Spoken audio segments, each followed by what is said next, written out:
Halo, Assalamualaikum warahmatullahi wabarakatuh. Kami dari kelompok 13 dengan membawa materi bab 9 yang berjudul Lingkungan Marginal Kelautan. Nah, selamat disimak teman-teman. Baiklah, langsung saja untuk materi pertama yaitu sistem delta. Kata delta digunakan oleh filsuf Yunani Herodotus sekitar tahun 490 sebelum Masehi untuk menggambarkan dataran aluvial berbentuk segitiga yang terbentuk di muara Sungai Nil oleh endapan anak-anak Sungai Nil. Kebanyakan delta modern tidak terlalu berbentuk segitiga dan bentuknya lebih tidak beraturan dibandingkan delta Nil.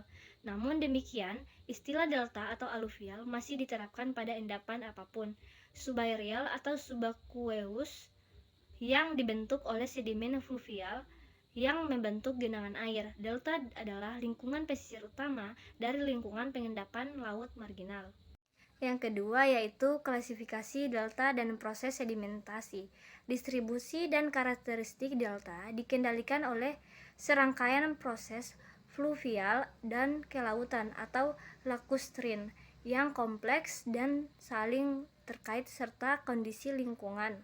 Faktor-faktor tersebut antara lain iklim, debit air dan sedimen, muara sungai proses, kekuatan gelombang dekat pantai, pasang surut, arus dekat pantai, dan angin. Faktor lain yang mempengaruhi pembentukan delta adalah kemiringan paparan, laju penurunan muka tanah, dan aktivitas tektonik lainnya di lokasi pengendapan, dan geometri cekungan pengendapan. Delta dapat diklasifikasikan berdasarkan rezim delta from Galloway 1975 menjadi yang pertama didominasi fluviae, kedua didominasi pasang surut, yang ketiga didominasi gelombang. Masing-masing jenis delta ini dapat diklasifikasikan berdasarkan proses dominan penyebaran sedimen di bagian depan delta dan ukuran butir sedimen yang dikirim ke bagian depan. Baiklah, berikutnya yaitu delta yang didominasi fluvial. Pembuangan air sungai dan sedimen ke danau atau laut disebut JEF. Wright 1977 mengemukakan bahwa karakteristik sedimen delta yang diendapkan oleh proses muara sungai di wilayah pesisir dengan rentang pasang surut rendah dan energi gelombang rendah bergantung pada dominasi relatif. Dari yang pertama, inersia atau kecepatan aliran keluar. Yang kedua yaitu dasar turbulan gesekan muara sungai ke arah laut. Dan yang ketiga yaitu daya apung arus keluar. Misalnya, aliran keluar yang didominasi oleh gaya inersia menghasilkan muara sungai yang sempit batangan tipe Gilbert. Berikutnya yaitu delta yang didominasi gelombang. Gelombang yang kuat menyebabkan penyebaran dan perlambatan aliran sungai yang cepat serta mengakibatkan muara sungai menjepit atau menyimpang. Endapan mulut distribusi dibentuk kembali oleh gelombang dan didistribusikan kembali di sepanjang bagian depan delta oleh arus sejajar pantai untuk membentuk fitur garis pantai yang terbentuk oleh gelombang seperti pantai, palang, penghalang, dan ludah. Bagian depan delta yang mulus terdiri dari punggung pantai yang menyatu dan berkembang dengan baik. Pada akhirnya dapat terbentuk. Berikutnya yaitu delta proses campuran. Sedimen delta dimodifikasi oleh proses yang berhubungan dengan pasang surut dan gelombang. Lingkungan gurun utama mencakup dataran delta subaeria dan yang terdiri dari endapan rawa dan pengisian saluran distribusi. Yang kedua yaitu laguna pasang surut, terdiri dari pasir hedal dan endapan lumpur datar yang saling bertautan dengan kompleks saluran pasang surut. Dan yang ketiga yaitu muka pantai yang dipengaruhi oleh angin, terdiri dari pulau marginal, breaker bar, pasir muka pantai tengah, pasir dan lumpur muka pantai bagian bawah, dan lumpur prodelta atau paparan. Yang terakhir yaitu karakteristik fisiografi dan sedimen delta. Variasi masukan sedimen, kecepatan aliran keluar, serta energi gelombang dan arus menyebabkan ciri pengendapan delta menunjukkan tingkat variabilitas yang tinggi dan satu delta ke delta lainnya. Namun demikian, semua delta dapat dibagi menjadi komponen subaerial dan subaqueous. Masing-masing F dapat dibagi lagi. Komponen subaerial delta yang disebut dataran delta umumnya lebih besar daripada komponen subaqueous. Baik, saya akan membahas tentang sistem pantai dan pulau penghambat. Nah, perairan pasir pantai merupakan ciri khasnya itu melintasi melalui tanjung dan tebing laut, muara, delta sungai, saluran masuk pasang surut, teluk, dan laguna. Nah, pantai pulau penghambat ini mirip dengan daratan pantai tetapi dipisahkan dari daratan oleh laguna dangkal, muara, dan rawa. Nah, contohnya ini bisa dilihat pada gambar ini. Pantai daratan dan pantai pulau penghambat itu biasanya dibedah oleh saluran pasang surut atau biasa juga disebut dengan saluran masuk. Selanjutnya yaitu pengaturan deposisi. Nah, pantai dan pulau penghambat ini paling baik itu dikembangkan pada tiang yang didominasi gelombang. Nah, di mana kisaran ini pasang surut kecil hingga sedang. Nah, pantai ini diklasifikasikan berdasarkan pasang surut itu terbagi menjadi 3 kelompok. Nah, yang pertama itu mikrotidal atau kisaran pasang surut dari 0 sampai 2 meter. Dan yang kedua itu ada mesotidal yang dari 2 sampai 4 meter itu rentang pasang surut. Dan yang ketiga itu ada makrotidal, yaitu rentang pasang surut itu lebih besar dari 4 meter. Nah, selanjutnya ada morfologi. Nah, lingkungan pantai ini dapat dibagi menjadi beberapa zona. Yang pertama, bagian belakang pantai atau backshore yang memanjang ke arah daratan dari tanggul pantai di atas permukaan air pasang, dan ini umumnya mencakup endapan bukit pasir di bagian belakang pantai. Nah, yang kedua ada tepi pantai yang terutama ini mencakup zona intertidal atau littoral antara tingkat air surut dan air pasang. Dan yang ketiga itu ada permukaan pantai, ini juga disebut dekat pantai yang terbentang dari permukaan air surut hingga zona transisi antara sedimen pantai dan paparan. Nah, selanjutnya yaitu proses deposisi. Seperti yang saya jelaskan tadi, pantai kan paling baik itu dikembangkan di pantai yang didominasi oleh gelombang dengan rentang pasang surut yang kecil sampai sedang. Nah, pantai ini dibangun terutama oleh proses yang berhubungan dengan gelombang, dan gelombang yang dimaksud ini pun itu gelombang seperti gelombang hantaman, gelombang badai, dan arus dekat pantai atau arus sejajar pantai dan arus sobek. Nah, selanjutnya yaitu sistem pengaturan pulau penghambat. Pengaturan pulau penghambat ini bukanlah suatu lingkungan tunggal, namun merupakan gabungan dari 3 lingkungan yang terpisah. Nah, contohnya seperti ini. Adapun yang pertama itu rantai pulau penghambat berpasir itu sendiri. Nah, seperti daerah subtidal hingga kompleks pantai penghalang subareal. Dan yang kedua laguna tertutup, muara atau rawa di belakangnya, yaitu daerah penghambat belakang, daerah subtidal sampai intertidal. Dan yang ketiga itu saluran yang memotong pantai dan menghubungkan laguna pulau penghambat ke laut lepas. Yang dimaksud yaitu subtidal, intertidal, yaitu kompleks delta dan saluran masuk. Nah, selanjutnya itu ada karakteristik sistem pantai modep dan pulau penghambat. Nah, sedimen sempit yang memanjang sejajar dengan tumbukan pengendapan atau tumbukan garis pantai. Nah, sedimen ini sebagian besar terdiri dari pasir yang berasal dari muka pantai, tepi pantai, dan belakang pantai. Dan ini umumnya memiliki lebar puluhan hingga ratusan meter, panjang hingga ratusan kilometer, dan tebal 10-20 meter. Itu pendapat ahli Reineck dan Singh pada tahun 1980. Di banyak tempat pun garis pantai ini mungkin terganggu oleh delta, muara, teluk, dan endapan lain yang memotong garis pantai. Selanjutnya yaitu pantai kuno dan sedimen pulau penghambat. Nah, garis pantai ini dapat berubah seiring berjalannya waktu sebagai respon terhadap faktor-faktor seperti perubahan laut, tingkat dan pasokan sedimen. Nah, pergerakan garis pantai ke arah daratan itu misalnya yang naiknya permukaan laut, nah disebut pelanggaran. Nah, pergerakan ke arah laut misalnya saat permukaan laut turun disebut regresi. Nah, pelanggaran atau regresi ini menciptakan suksesi yang vertikal fasis atau jenis batuan. Tempat sedimen diendapkan satu lingkungan tumpang tindih dengan lingkungan yang diendapkan di lingkungan yang berdekatan.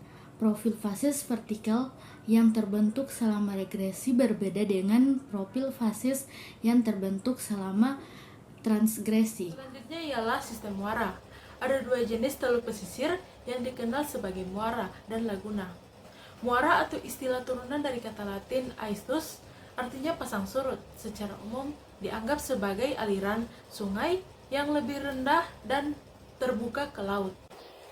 Di sini terdapat gambar sungai pantai laut California.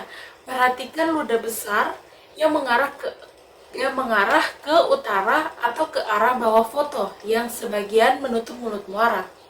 Menurut Dalrymple, Jaitin, dan Body S, laut hanya dapat terbentuk jika terjadi kenaikan permukaan air laut yang relatif atau yaitu pelanggaran.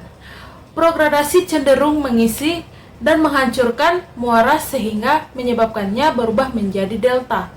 Di sini terdapat karakteristik fisiografi, hidrologi, dan sedimen muara. Berdasarkan karakteristik tersebut, fisiografis relief dan derajat penyumbatan mulut saluran terdapat 7 tipe dasar muara modern. Fjord adalah muara dengan relief tinggi profil lembah berbentuk U yang terbentuk akibat penenggelaman dari glasier mengikis lembah selama Holosen kenaikan permukaan laut. Sedangkan fjord atau yang pertama berhubungan dengan fjord tetapi memiliki relief yang lebih rendah. Muara berkembang di dalam lembah berkelok-kelok dengan bantuan sedang rias.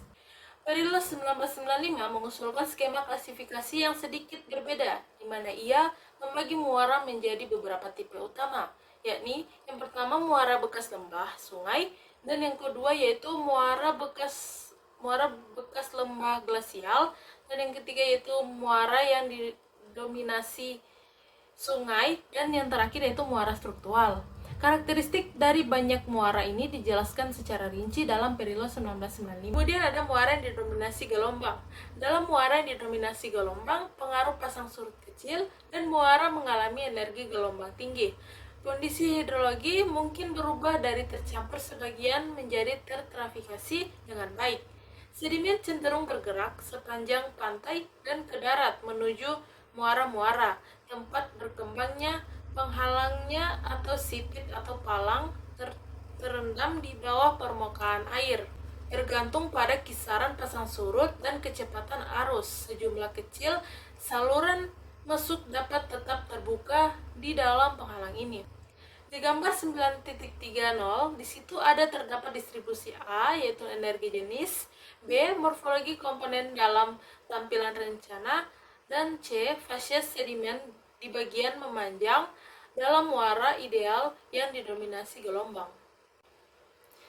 Di sini juga ada terdapat gambar 9.31, yakni distribusi A jenis energi, B komponen morfologi dalam tampilan rencana, dan C fase sedimen pada bagian memanjang dalam muara ideal yang didominasi pasang surut. Selanjutnya ialah fasis muara purba. Gambar 9.32 menunjukkan fasis yang berkembang di kompleks pasir estuarin transgresif yang didominasi pasang surut di selatan Inggris. Pasir aerolitik Orange dan Heath diendapkan di saluran pasang surut dan banjir serta perairan pasang surut di lingkungan muara bagian dalam. Pasir perak dan merah diendapkan di bagian luar muara yang berenang lebih tinggi di mana ke dalam air yang lebih besar memungkinkan terbentuknya bentuk dasar skala besar. Lapisan laut fosil seri transisi dan basal gault yang diendapkan secara perlahan kemudian diletakkan di atas suksesi seiring dengan berlanjutnya pelanggaran. Selanjutnya yaitu sifat lagunal atau laguna. Nah, sebelum masuk pada sifat laguna, kita harus mengetahui lebih dulu apa itu laguna. Laguna atau yang dalam bahasa Inggris dikenal dengan istilah lagoon merupakan sekumpulan air asin yang terpisah dari laut oleh penghalang yang berupa pasir, batu kerang, atau sebagainya. Nah, laguna ini merupakan cekungan di pesisir yang merupakan perairan dangkal terlindung agar tertutup. Nah, laguna memiliki karakteristik perairannya yang dangkal sehingga sangat dipengaruhi oleh evaporasi yang kemudian menghasilkan fluktuasi temperatur air dan salinitas. Setelah mengetahui apa itu laguna, kita ke sifat-sifat laguna. Nah, beberapa sifat laguna yaitu yang pertama, tumbuh belakang beberapa jenis penghalang lepas pantai. Kemudian yang kedua, tumbuh di balik terumbu penghalang dan atol. Yang ketiga, biasanya memanjang sejajar dengan pantai. Dan yang keempat yaitu banyak yang tidak memiliki limpas air tawar yang signifikan. Selanjutnya, beberapa tempat terbentuknya laguna yaitu wilayah pesisir yang gersang atau kering dengan sedikit aliran air tawar.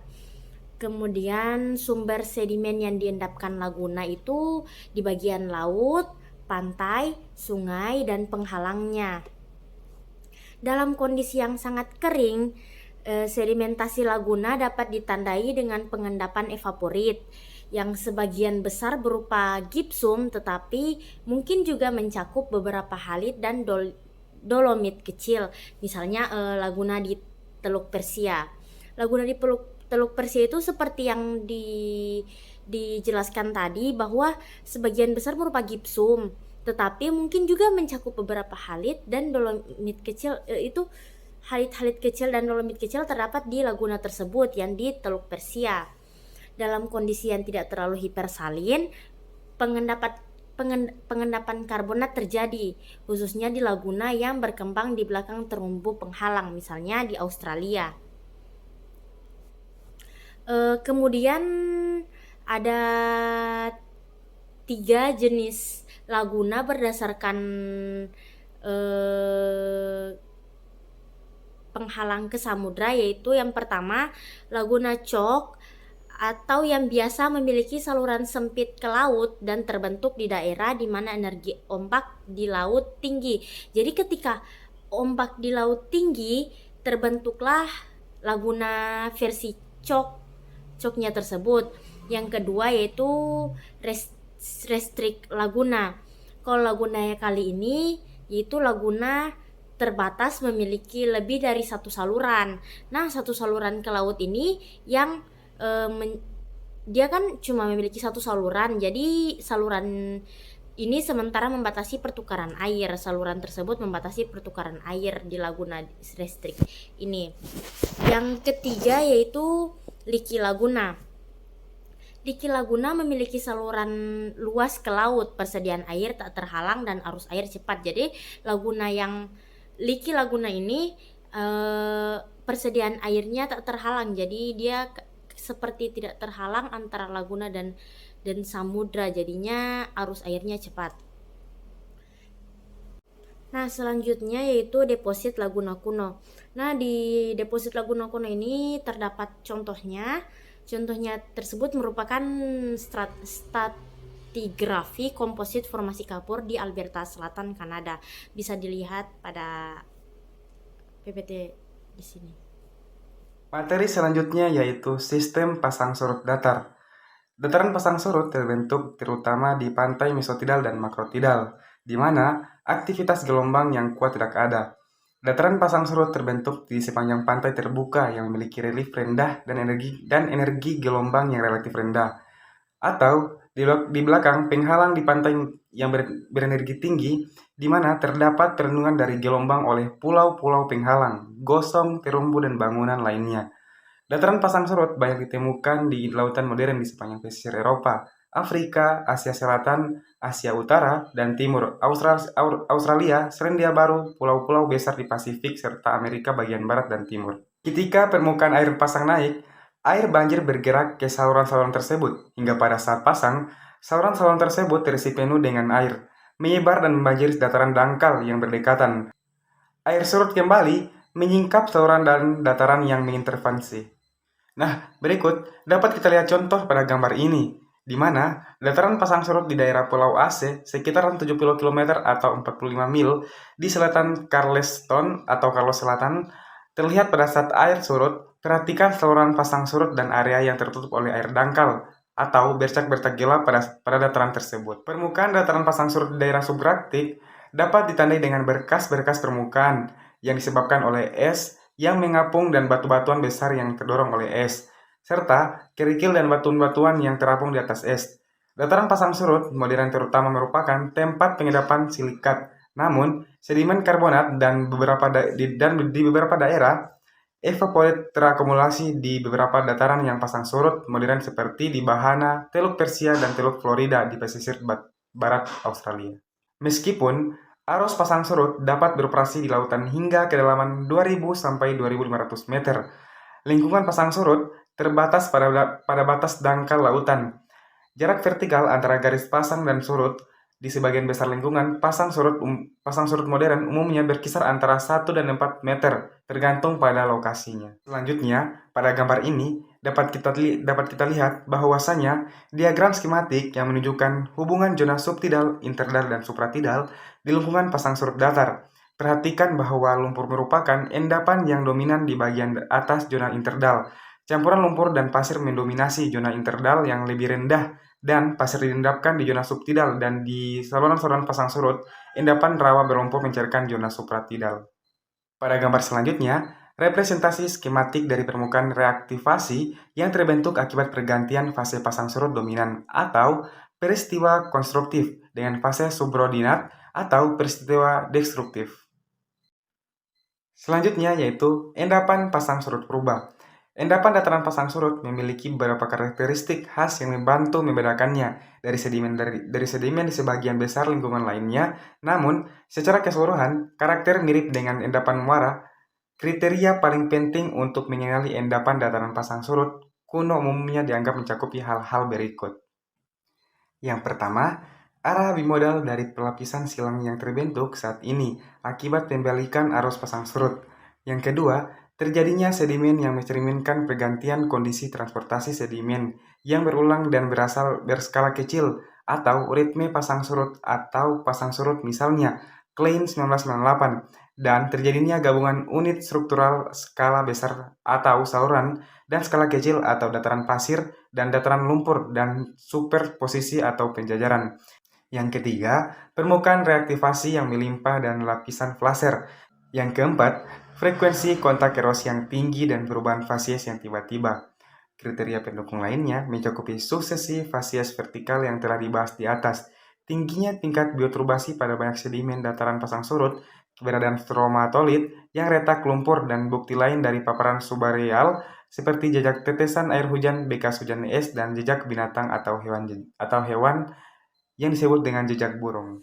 Nah, itu adalah pemaparan materi dari kami kelompok 13 dengan membawa materi bab 9 yang berjudul Lingkungan Marginal Kelautan.